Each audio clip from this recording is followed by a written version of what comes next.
같이 기도하고 말씀 생각하겠습니다.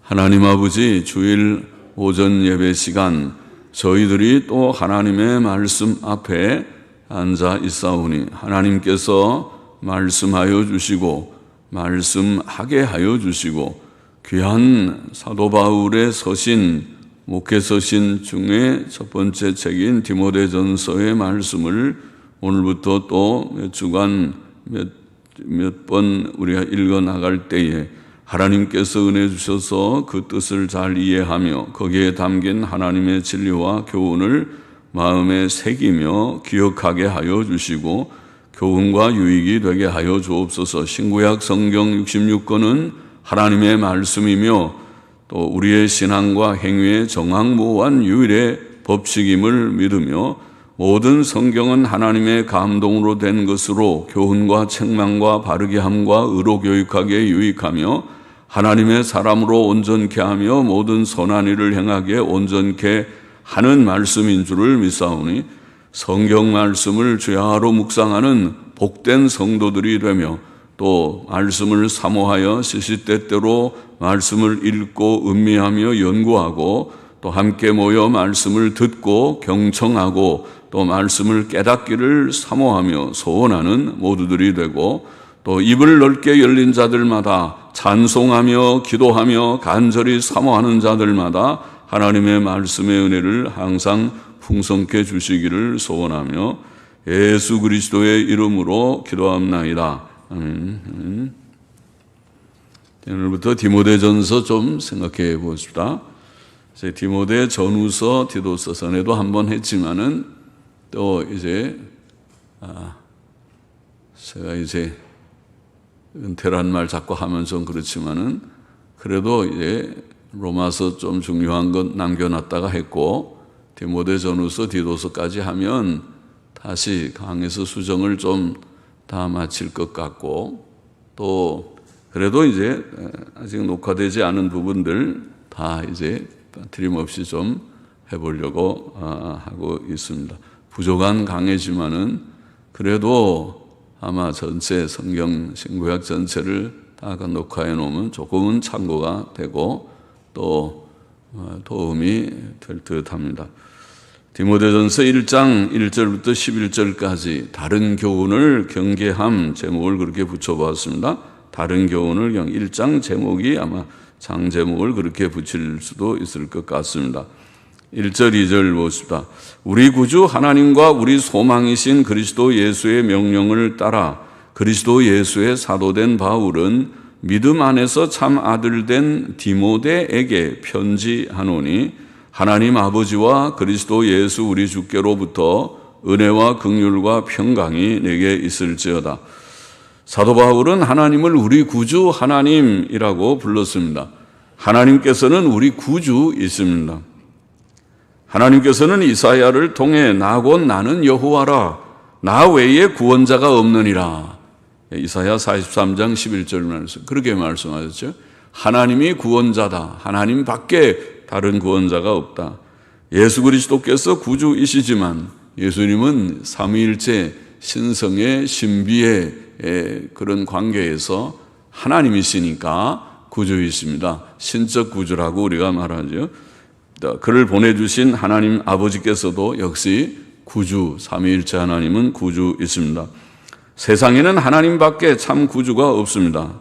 사람들이 의지하는 돈이나 세상 권세는 참 도움이 되지 못합니다. 조금은 도움이 돼도 그것이 완전한 도움이 되지 못합니다. 그래서 시편 146편 3절 4절은 방백들을 의지하지 말아라. 세상의 방백들, 권세자들이 도움이 좀 돼도 권세가 참 덧없다는 것을 우리나라에서는 실감하죠. 정권이 바뀌면 다 그렇게 감옥에 가는 대통령들 천지고 자살에 하는 대통령까지 생기고 참 불행한 대한민국의 역사입니다. 그래서 권력이 허무하다는 것을 실감하는 나라지요. 방백들을 의지하지 말며 도우림이 없는 인생도 의지하지 말지니 그 호흡이 끊어지면 흙으로 돌아가서 당일에 그 도모가 소멸하리로다. 당일에 소멸하리로다. 그러니까 세상 거 의지하지, 세상 사람들, 권세자들 의지하지 말라는 거죠. 에스겔 7장 19절에는 그들이 그 은을 거리에 던지며 그 금을 오해물 같이 여기리니, 오해물도 뭐 쓰레기 같은 거겠죠. 그래서 은과 금, 보통은 다 귀한 거지만은 은을 던져버리고 금도 던져버린다. 왜냐하면 여호와 내가 진노를 베푸는 날에, 재앙의 날에 그 은과 금이 능히 그들을 건지지 못하며 능히 그 심령을 족하게 하거나 그 창자를 채우지 못하고 오직 죄악에 빠치는 것이 되미로다. 그렇게 말씀했어요. 그러니까 재앙 전쟁통에는 은금이 다 소용이 없더라. 은금 가지고 있어도 그거 갖고 먹을 거 바꿀 수도 없는 그런 상황도 온다는 거예요. 먹을 게 있어야지. 마트에 가서 뭐 살 게, 물건이 있어야지. 물건 다 떨어졌는데 돈만 많이 갖고 있으면 뭐 하겠습니까? 다 쓸데없는 일이 되고 많은 그런 정도의 재난이 있을 수 있다. 하나님께서 경고를 하셨어요. 에스겔을 통해서. 구원의 능력은 오직 하나님께 있습니다. 그는 전지전능하신 창조주이시기 때문에 그가 하고자 하시면 할 수 있습니다. 더욱이 사람과 세상의 근본 문제가 죄 문제이기 때문에, 죄 때문에, 죄의 결과로 이 모든 불행들이, 질병과 모든 불행한 일들, 죽음과 지옥 형벌까지 죄 때문에 왔기 때문에 죄와 불행에서 우리를 건져줄 수 있는 자는 하나님밖에 없습니다. 하나님께서 죄 문제를 해결해 주시지 않고서는 되지 않고, 죄 문제가 해결되지 않으면 재앙의 문제는 해결되지 않습니다. 하나님께서는 우리를 사랑하셔서 친히 자기 아들을 십자가에 내어주셨고 우리를 죄와 불행으로부터 구원해 주신 구주 하나님이십니다. 구주 하나님. 사도 바울은 예수님을 우리 소망이신 그리스도 예수라고 불렀는데, 예수께서 우리 소망이신 것은 그가 우리를 우리를 위해 십자가에 죽으시고 3일 만에 부활하시고 40일 동안 제자들에게 자신을 확실히 증거하시고 그리고 승천하시고 하나님 오른편에 앉아 계시다가 다시 오시는, 저리로서 산 자와 죽은 자를 심판하러 오시리라, 사도신경의 표현대로 다시 심판자로 오실 것이기 때문입니다. 주께서 다시 오실 때 악인들은 공의의 심판을 받고 영원한 지옥에 던지울 것이나 의인들은 영광스러운 몸으로 부활하고 죽어도 부활하고 살아있는 자들은 변화돼서 부활체, 영생의 부활체가 되고 천국에 들어가서 영생을 누릴 것입니다. 그러니까 참 소망이 되죠. 예수님 재림이. 그래서 골로새 1장 28절 영광의 소망, 예수님을 영광의 소망. 디도서 2장 13절은 복스러운 소망입니다. 예수님이 오셔야 문제 해결이 다 되겠다. 모든 근본 문제의 해결은, 완전한 해결은 예수님 재림으로 이루어진다. 그러므로 구원 얻은 성도들은 이 세상에 소망을 두지 말아야 하겠습니다. 세상에 소망을 두지 말고, 세상에 소망을 두면 세상이 망할 때에 같이 소망이 절망이 될 것이니까 그러지 말고 주 예수 그리스도께 소망을 두어야 할 것이다. 우리 소망이신 그리스도 예수이시다. 자기 자신이나 재물이나 세상 권세를 의지하는 자는 어리석은 자가 되고 말 것이다. 인생은 짧고 세월은 빨리 흘러갑니다. 누구에게나 늙고 병들고 쇠약한 시간이 곧 올 것입니다. 오고 있지 않습니까? 우리 모두들이 다 조금씩은 경험하고 있어요. 세월이 얼마나 빠른지. 저도 여기에 젊을 때 40대에 이 교회에 왔으면은 그때는 아직은 청년은 아니지 몰라도 청년 때지 젊을 때인데, 그런데 지금 이제 70이 돼 가니까 이거 세월이 이렇게 인생이 이렇게 가는구나. 내가 이 합정동에서 늙을 줄은 몰랐는데 여기 와서 잡혀서 여기서 늙는구나. 그렇게 생각합니다. 그러므로 우리는 우리 자신을 의지하거나 세상 것 의지하지 말고 오직 주 예수 그리스도만 의지하고 살아계신 하나님과 우리 주님 예수 그리스도께 소망을 두어야 하겠습니다. 사도 바울은 자신을 우리 구주 하나님과 우리 소망이신 그리스도 예수의 명령을 따라 그리스도 예수의 사도된 바울이라고 말했습니다. 그가 사도된 것은 자기 의지 때문에 되지 않았습니다. 그는 하나님과 예수 그리스도의 명령을 따라 사도가 되었습니다. 그는 하나님과 예수 그리스도의 명령에 순종하였을 뿐입니다. 하나님께 순종하는 것이 인생의 본분이죠. 사도는 복음을 위해 보냄을 받은 자인데 로마서 1장 1절에서 우리 읽은 대로 하나님께서 너는 사도가 되라, 내가 너를 사도로 삼겠다고 명령을 하시자 예 하고 순종했던 것입니다. 이사야가 환상 중에 내가 누구를 보내며 누가 우리를 위하여 갈꼬 하고 하나님의 음성을 들었을 때 내가 여기 있나이다, 나를 보내소서 하고 말한 것처럼, 또 베드로가 갈릴리 해변에서 나를 따르거라 주님이 말씀하실 때에 그물을 버려두고, 곧 그물을 버려두고, 어부니까 고기 잡는 그물을 버려두고 예수님을 따른 것처럼 바울도 사도가 되거라 할 때 예 하고 순종했던 것입니다. 사도 바울은 본서신의 수신자인 디모데를 믿음 안에서 참 아들 된 디모데라고 말하였습니다. 성도에게는 믿음이 가장 중요합니다. 왜냐하면 우리는 믿음으로 구원을 얻기 때문입니다. 디모데는 믿음 안에서 바울의 참 아들이었습니다. 그것은 디모데가 바울의 전도를 통해 구원을 얻게 되었다는 뜻이든지 아니면 그냥 믿음 안에서 아들로 여겨졌다는 뜻일 것입니다. 육신적인 아들보다 영적인 아들은 더 귀합니다. 육신적 가족관계보다 영적 가족관계는 더 귀합니다. 예수님 말씀에 예수님이 모친의 방문을 받았을 때에 누가 내 모친이며 내 동생들이냐, 자기의 가족의 어머니도 찾아왔고 동생들 다 데리고 찾아오셨지만 누가 내 모친이며 동생들이냐, 누구든지 하나님의 뜻대로 하는 자가 내 형제요 자매요 모친이니라. 와, 주님이 좀 가족들을 박대하는 것처럼 느껴질 정도로 더 중요한 관계는 이 가족 관계가 아니고 영적인 관계다. 우리가 천국 올라가면 그때도 가져갑니까? 그때도 남편, 아내하고 부모, 자식하고 형제 그럽니까? 천국 가면 아마도 그 관계가 다 이제는 끝날 것입니다. 땅 위에서 그렇게 관계가 있는 거예요. 그러니까 땅에서도 우리 그 관계에는 충실해야 되지만은 충실한 남편, 충실한 아내, 충실한 부모, 충실한 자녀 다 돼야 되지만은 그러나 그보다 더 중요한 관계가 있다는 것을 잊지 말아야 하겠습니다. 교회는 믿음 안에서 서로 사랑하며 서로 섬기는 아름다운 영적 가족들의 모임이어야 합니다. 그것이 교회다운 것입니다. 이제 사도 바울은 하나님 아버지와 그리스도 예수 우리 주께로부터 은혜와 긍휼과 평강이 내게 있을지어다 항상 편지 쓸 때마다 쓴 그러한 문안의 말씀을 여기도 했습니다.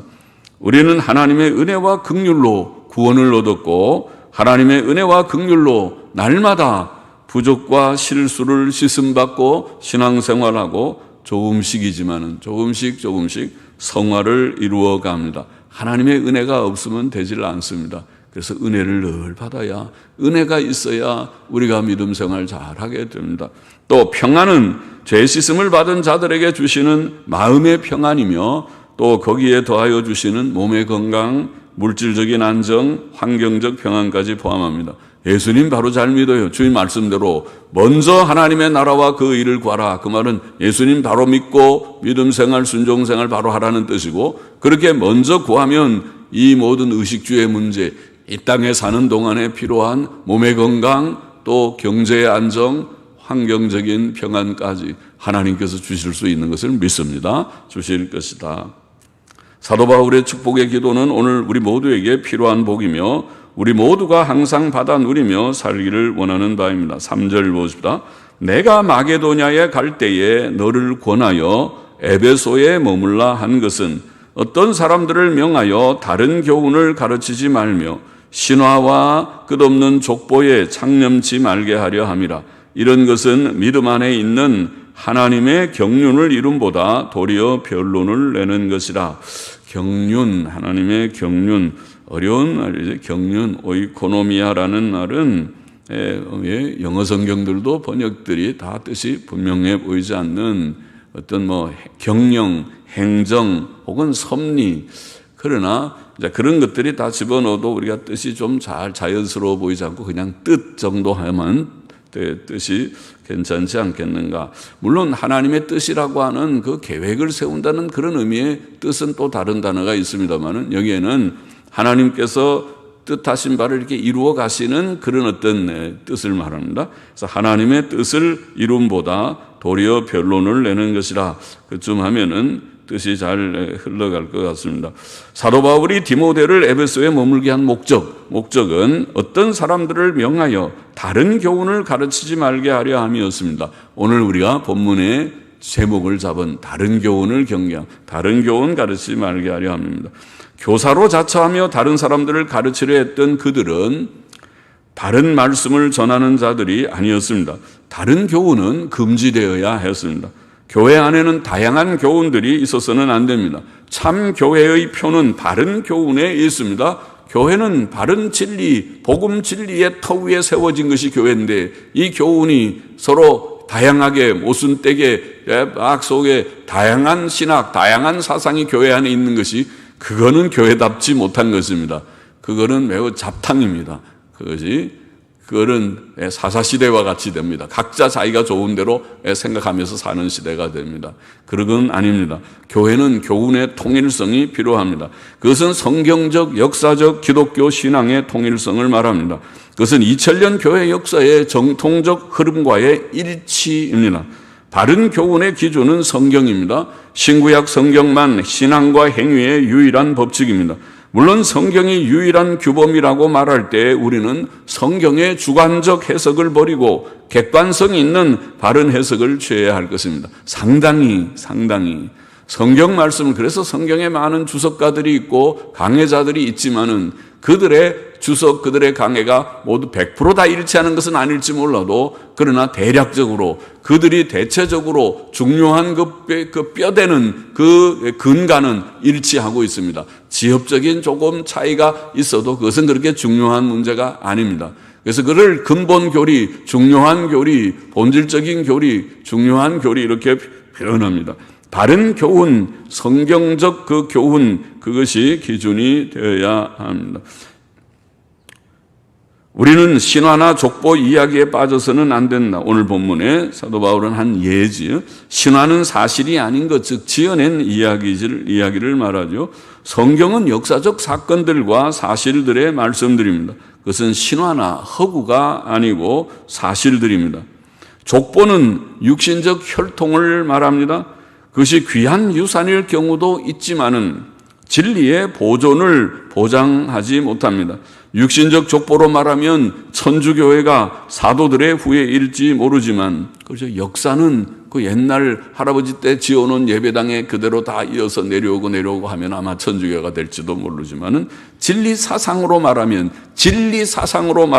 천주교회는 사도들로부터 이탈하였고 변질되었습니다. 그러므로 육신적 족보보다 더 중요한 것은 바른 교훈의 계대입니다.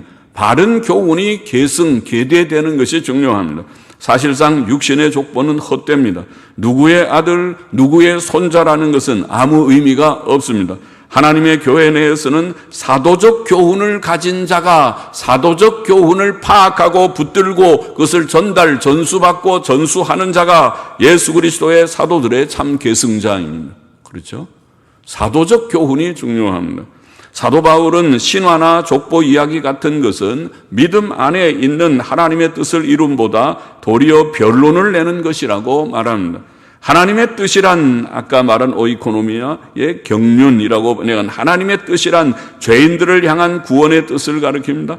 그 뜻이 믿음 안에 있다는 말은 구원은 믿음으로 시작되고 믿음으로 진행됨을 말합니다. 죄인들은 하나님의 아들 예수 그리스도를 믿음으로 구원을 얻고 구원 얻은 성도는 믿음 안에서 성화되어 갑니다. 하나님의 뜻은 구원 얻은 성도가 믿음에 굳게 서고 온전한 성화에 이르는 것입니다. 참된 교훈은 우리로 믿음에 굳게 서게 합니다. 그러나 바른 교훈을 저버리고 신화와 족보에 창념하는 자들은 믿음에 유익을 주지 않고 변론만 일으키는 자들인 것입니다. 변론은 말만 무성한 것을 말하지요. 그런 변론은 믿음에 아무 유익이 없고 참된 믿음의 성장에 아무 도움이 되지 않습니다. 5절 보십시다. 경계의 목적은 팔랑겔리아, 경계라는 말은 경계의 목적, 경계는 명령, 이런 말이지만은 그러나 문맥으로 볼 때 바울이 지금 말하려고 하는 것은 바울이 그 교인들에게 주는 교훈을 가리키는 그 교훈이 사실은 명령적인 의미가 갖습니다. 바울은 사도적인 권위를 가지고 교훈하면 그 명령은 지켜져야 하는 그런 권위 있는 교훈이 됩니다. 그래서 바울의 경계, 명령, 교훈, 이런 것을 의미한다고 보이는데, 교훈, 경계의 목적 혹은 교훈의 목적, 좀 부드럽게, 교훈의 목적은 청결한 마음과 선한 양심과 거짓이 없는 믿음으로 나는 사랑이거늘 사람들이 이에서 벗어나 헛된 말에 빠져 율법의 선생이 되려 하나 자기의 말하는 것이나 자기의 확증하는 것도 깨닫지 못하는도다. 하나님의 계명이든지 사도의 교훈이든지 다 좋습니다. 경계, 명령, 교훈의 목적, 하나님이 주신 사도적 교훈이나 또 하나님께서 구약해 주신 모든 율법의 교훈이나 교훈의 목적이 무엇이냐? 교훈의 목적은 청결한 마음과 선한 양심과 거짓이 없는 믿음에서 나는 사랑이다. 교훈의 목적은 사랑이다. 그래서 사랑이다. 그 사랑을 표현하기를 청결한 마음에서 나오는, 청결한 마음이란 회개하고 죄를 씻음 받은 마음을 가리키죠. 죄가 우리 마음을 더럽혔고 지금도 죄를 지으면 마음이 더러워집니다. 마음이 깨끗하지 못합니다. 그러나 회개하고 죄 씻음을 받을 때에 마음이 깨끗해지고 또 계속 그럴 때에 그 깨끗함을 유지하는 것입니다. 그래서 청결한 마음을 가져야 거기서 참 사랑이 나오게 돼 있어요. 회개하고 깨끗하게 죄 씻음을 받아야 됩니다. 항상 그 마음을 유지해야 합니다. 또 선한 양심이란 바른 도덕적 분별력을 가리킵니다. 양심은 분별력이죠. 양심은 죄로 더러워져서는 안 되고 자꾸 죄 지으면 나중에 양심이 무뎌져요. 너는 양심도 없냐 그런 말을 들어요. 기본 양심이 없는 사람이 되어버린다. 양심이 화인 맞은 사람이라 이런 표현도 성경에 나와 있죠. 양심이 더러워지지 않고 진실한 순종 생활로 양심이 늘 선하게 유지되는 그게 선한 양심입니다. 양심은 원래 선한 것입니다. 선한 분별력입니다. 그래서 선한 양심이 있어야 되고 또 거짓 없는 믿음이란 모양만이 아니고 작을지라도 내가 믿는 모양만 갖추는 것이 아니라 남이 보든 안 보든 하나님 앞에서, 믿음은 하나님 앞에서의 문제니까 하나님 앞에서 비록 작은 보잘것없는 믿음이라도 내가 진실하게 주님 내가 믿습니다, 믿고자 합니다, 나의 약한 마음을 붙들어 주소서 하고 주님을 의지하면서 믿기 시작하는 그 믿음, 그게 거짓 없는 믿음이죠. 거짓 없는 믿음, 청결한 마음, 선한 양심, 거짓 없는 믿음에서 참 사랑이 나온다. 참 사랑이 나온다.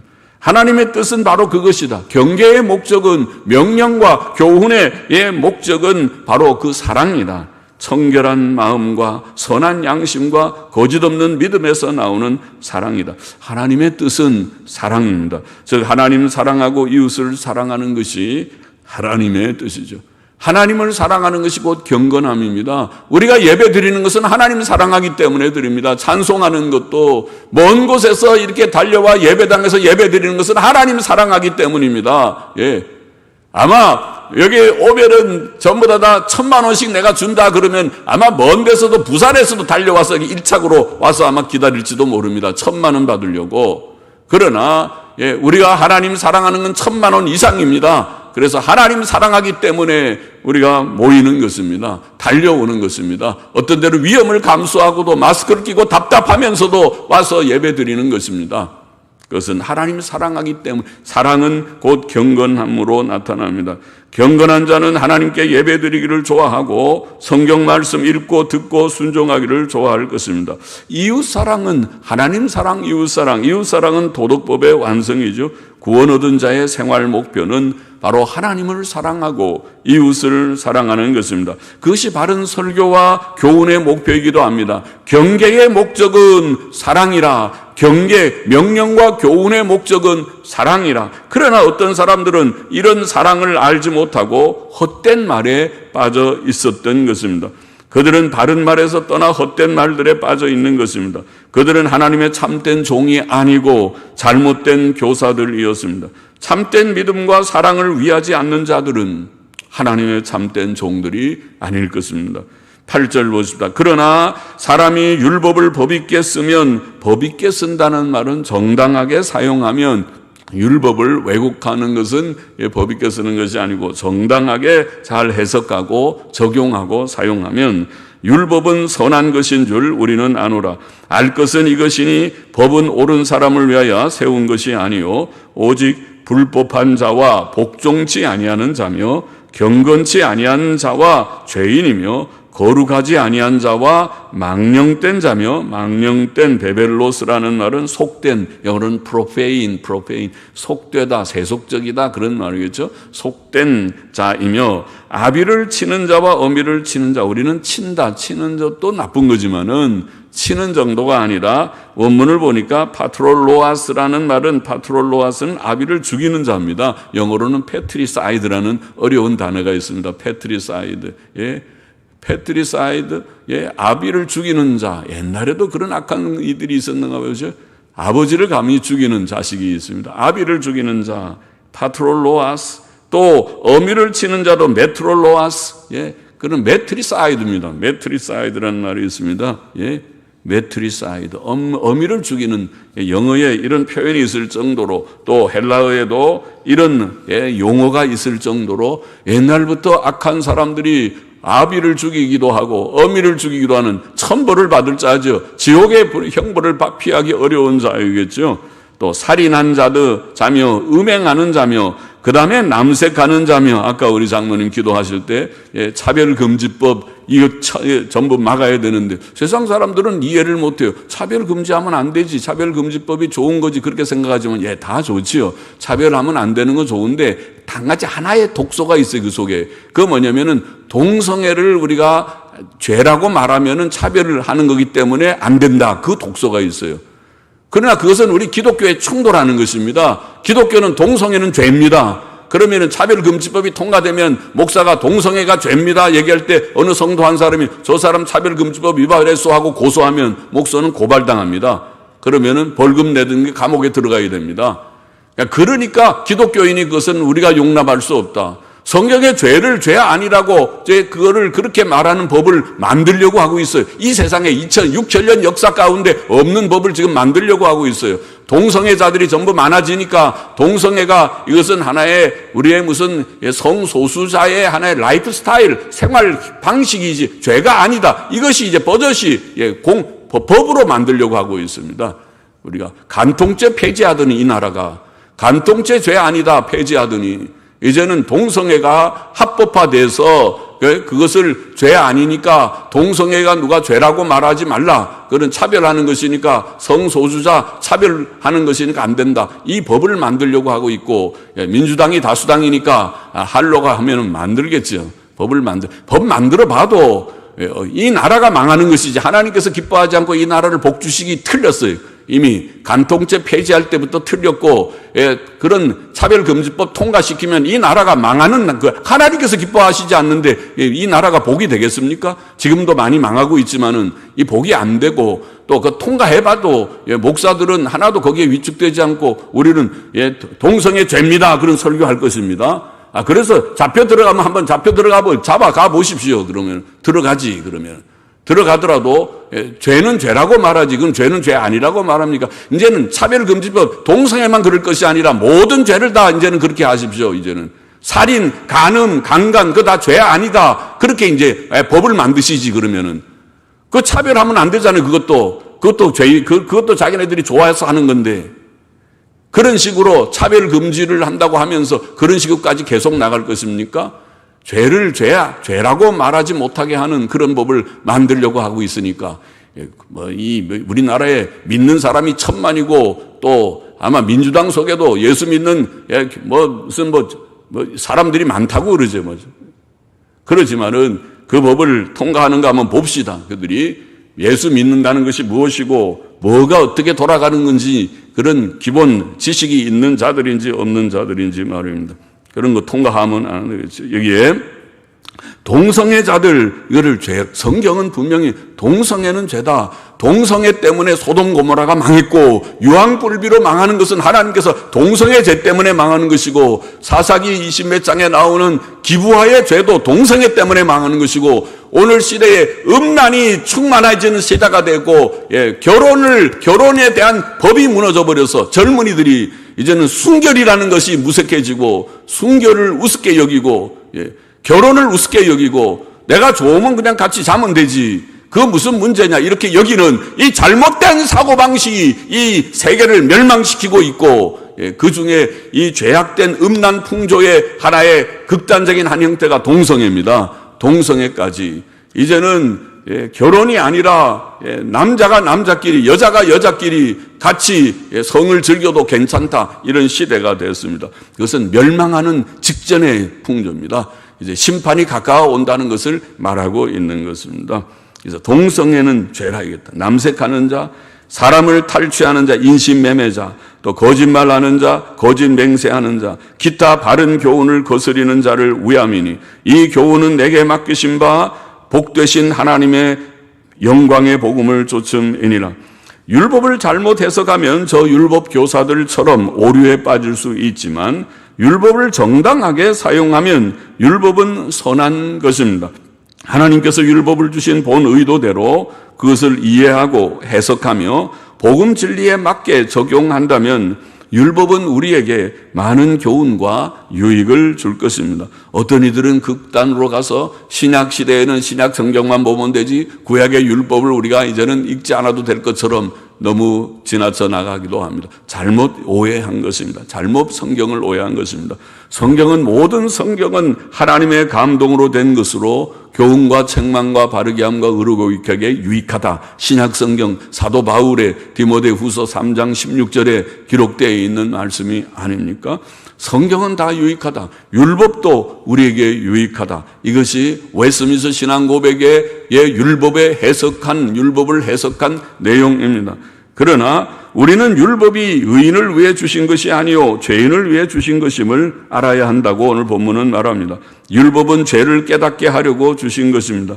바울은 15가지의 죄악의 목록을 열겠습니다. 방금 읽은 바와 같이 불법한 자, 율법을 거스려 행하는 자, 복종치 않는 자, 경건치 않은 자, 죄인, 거룩하지 않은 자, 또 세속적인 자, 속된 자, 아비를 죽이는 자, 어미를 죽이는 자, 살인한 자, 음행하는 자, 동성애자, 인신매매자, 거짓말하는 자, 거짓 맹세하는 자, 그리고 바른 교훈을 거스리는 자. 바른 교훈은 정통의 복음 진리를 말하겠죠. 복음 진리를 거스리는 자.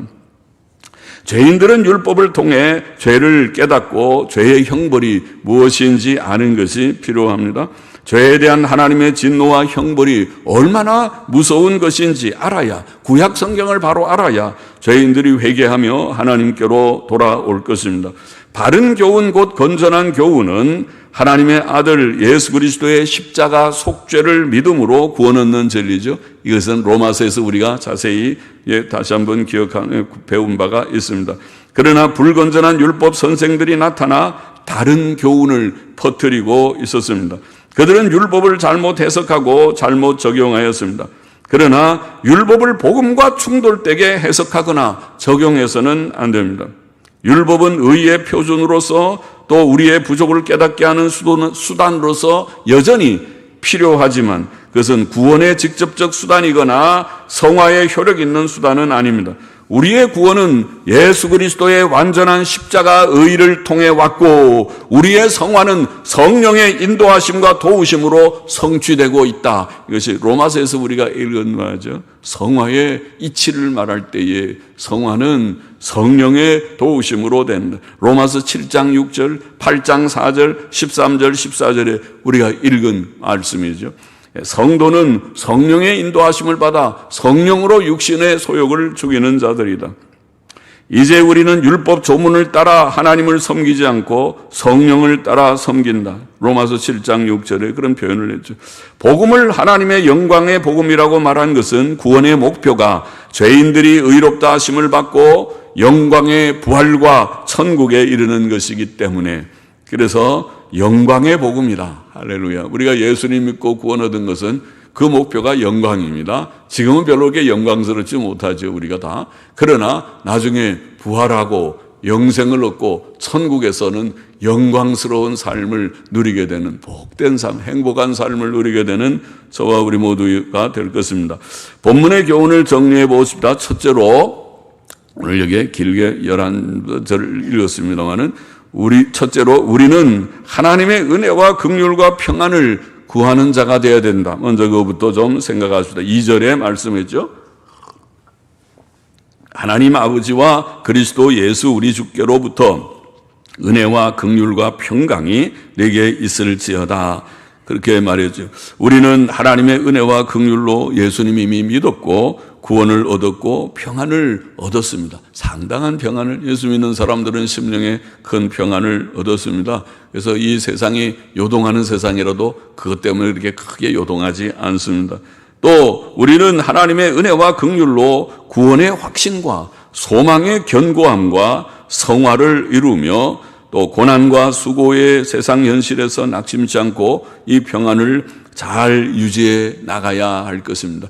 하나님의 은혜를 늘 구하며 하나님의 평안을 늘 누리는 우리들, 심령의 평안, 몸의 건강, 또 경제의 안정, 환경적인 평안까지 하나님께서 약속하신 모든 평안을 누리는 우리가 되기를 원하고, 둘째로 우리는 오늘 여기에 중요한 본문의 중요한 교훈이 다른 교훈을 조심하거라. 3절에 다른 교훈을 조심하라.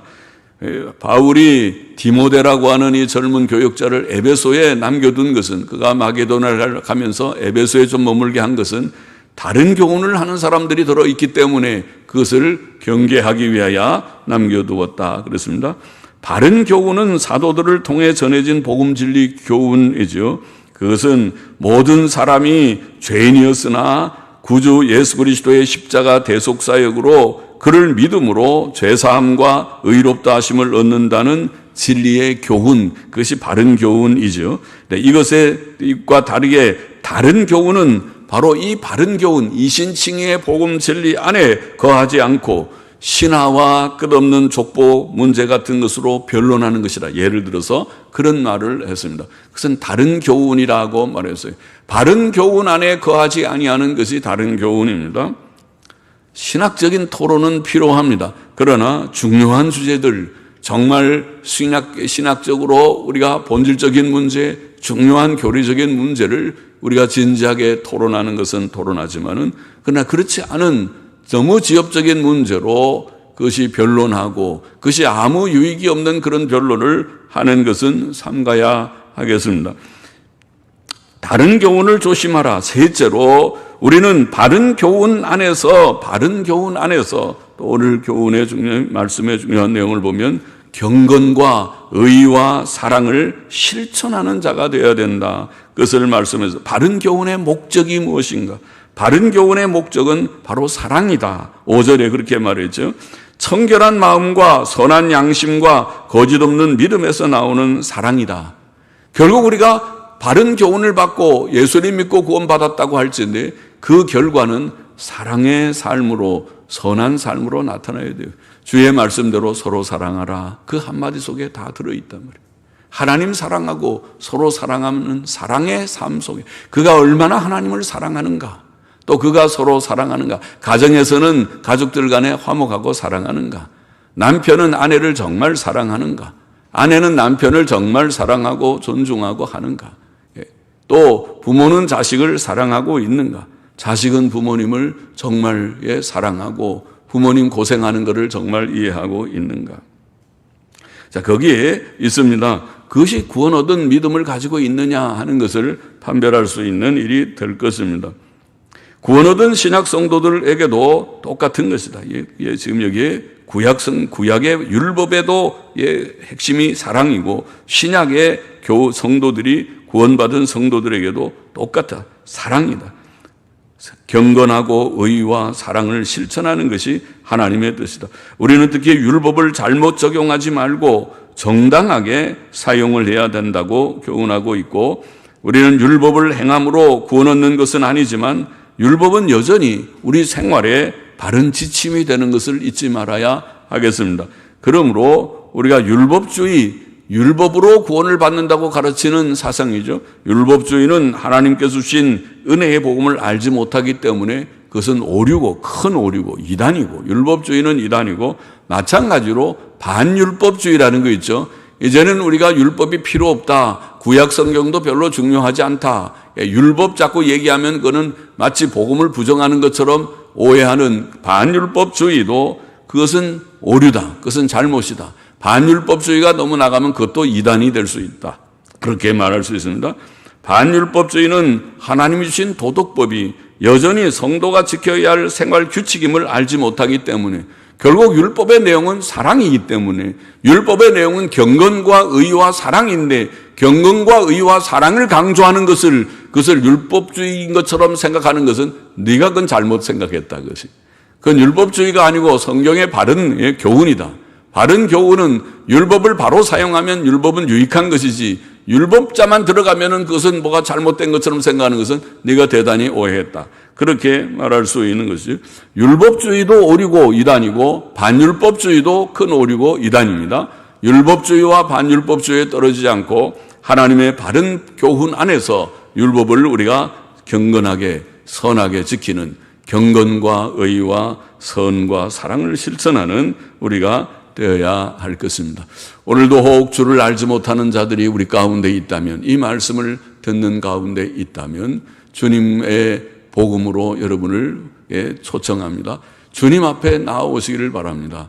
이 세상에 하나님 없이 살지 말고 죄 가운데 낙을 누리며 살지 말고 허무한 세상에 이렇게 살다가 하나님이 심판하실 때 멸망의 대상이 되지 말고 하나님께로 나와서 하나님을 알고, 창조자 하나님을 알고, 구주 예수 그리스도를 알고, 또 예수님 믿을 때 죄 씻음과 의롭다함을 받는 복음의 이 귀한 은혜를 깨닫고 하나님께로 돌아와서 예수님 믿고 구원받는 모두들이 되기를 소원합니다.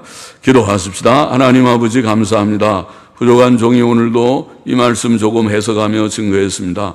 사도 바울이 서신에 항상 나오는 것과 같이 은혜와 긍휼과 평강을 오늘도 우리들에게 넘치게 주셔서 이 세상 살 때 우리가 예수님 이미 믿고 은혜를 받아서 평안을 상당히 누리고 있지만은 하나님이여 늘 하나님의 은혜가 필요하고 우리의 성화에 필요하고 또 어려운 모든 세상의 현실을 당할 때마다 하나님의 은혜가 우리에게 필요해서 은혜를 주시고 또 은혜의 결과로 주시는 평안을 우리가 누리며 살게 하여 주시기를 소원합니다. 하나님의 바른 교훈을 이미 우리에게 주신 줄을 믿습니다. 이신칭의의 복음 진리를 로마서에서 우리가 읽고 다시 한번 복습한 대로 주님 이 복음의 진리를 우리에게 주셔서 믿게 하셨사오니 이 믿음에 굳게 거하게 하여 주시옵시고 또 이 은혜 안에 거하고 다른 교훈을 떨어지지 않는 모두들이 되게 하여 주시기를 심히 소원합니다.